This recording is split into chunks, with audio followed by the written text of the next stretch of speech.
kinerja dalam manajemen SDM. Tingkat kinerja organisasi, yang kedua ada kinerja proses, dan yang ketiga ada kinerja individu atau pekerjaan. Nah, kinerja organisasi ini pencapaian hasil pada tingkat atau unit analisis organisasi. Sedangkan untuk kinerja proses itu ada kinerja pada proses tahapan dalam menghasilkan produk atau layanan. Nah, kinerja individu ini pencapaian efektivitas pada tingkat pegawai atau pekerjaan. Dipengaruhi tujuan pekerjaannya, rancangan pekerjaannya, dan manajemen pekerjaan. Garis besar kategori arti kinerja. Menurut Bernardin, kinerja merupakan catatan hasil yang diproduksi atau dihasilkan atas fungsi aktivitas selama periode waktu tertentu. Sedangkan menurut Richard, sebagai hasil juga terkait dengan produktivitas dan efektivitas. Nah, untuk menurut kedua-duanya itu kinerja merujuk pengertian sebagai perilaku merupakan seperangkat perilaku yang relevan dengan tujuan organisasi atau unit organisasi tempat bekerja. Kinerja dan problematika dalam manajemen pengetahuan. Adapun konsep kinerja dalam organisasi.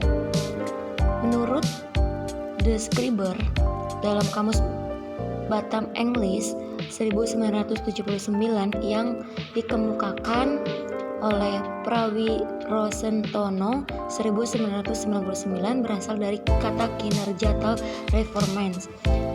Dari akar kata to perform mempunyai beberapa entries. Pertama, melakukan, menjalankan, melaksanakan. Kedua, memenuhi, menjalankan kewajiban atau nazar. Yang ketiga, menjalankan karakter dalam suatu permainan. Yang keempat, menggambarkan dengan suara atau alat musik. Yang kelima, melaksanakan, menyempurnakan tanggung jawab. Yang keenam, melakukan suatu kegiatan dalam permainan. Yang ketujuh, memainkan pertunjuk musik. Yang delapan, melakukan suatu yang diharapkan oleh seseorang mesin. Ada beberapa definisi kinerja, teman-teman bisa lihat sendiri ya. Menurut Ru dan Biar, kinerja adalah pencapaian hasil. Menurut Handoko, kinerja adalah proses di mana organisasi mengevaluasi atau menilai prestasi kerja karyawan. Dan menurut Gibson, kinerja seseorang ditentukan oleh kemampuan dan motivasinya untuk melaksanakan unsur yang dapat dalam kinerja. Pertama, hasil-hasil fungsi pekerjaan, faktor-faktor yang mempengaruhi terhadap prestasi dan pegawai, pencapaian tujuan organisasi, periode waktu tertentu, tidak mengukur hukum, dan sesuai dengan moral dan etika. Indikator kinerja organisasi itu ada 7. Pertama, performa harus mengarah hasil dan semangat untuk menghasilkan nilai. Yang kedua ada harus dapat diukur sehingga input dan output dapat dikualifikasi. Yang ketiga, unit dan personel yang diukur kinerjanya harus memahami metode penilaian dengan penjelasan minimal. Yang keempat, hasil penilaian dapat dikomunikasikan segera.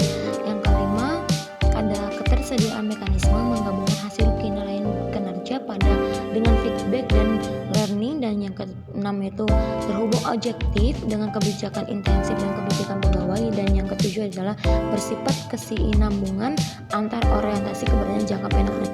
Adapun faktor peningkatan kinerja, pertama ada faktor pendorong. Satu yaitu audit modal intelektual bertujuan memonitoring agar mengatur modal intelektual perusahaan. Yang kedua, audit sosial atau audit modal intelektual memerlukan tim yang terdiri atas ahli strategi, organisasi, keuangan, SDM, analis pengetahuan, properti intelektual, dan pemasaran. Dan adapun faktor penghambatnya ada 4, yaitu pertama, masalah yang melekat dalam sistem pengukuran manajemen pengetahuan itu sendiri.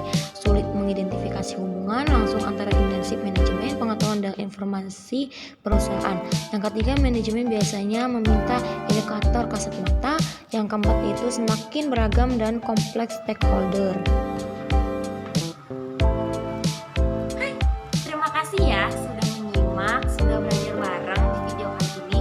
Semoga bermanfaat dan jangan lupa like, comment, and subscribe. Kalau bisa di-share biar tambah banyak kita belajar bareng-bareng. Dadah!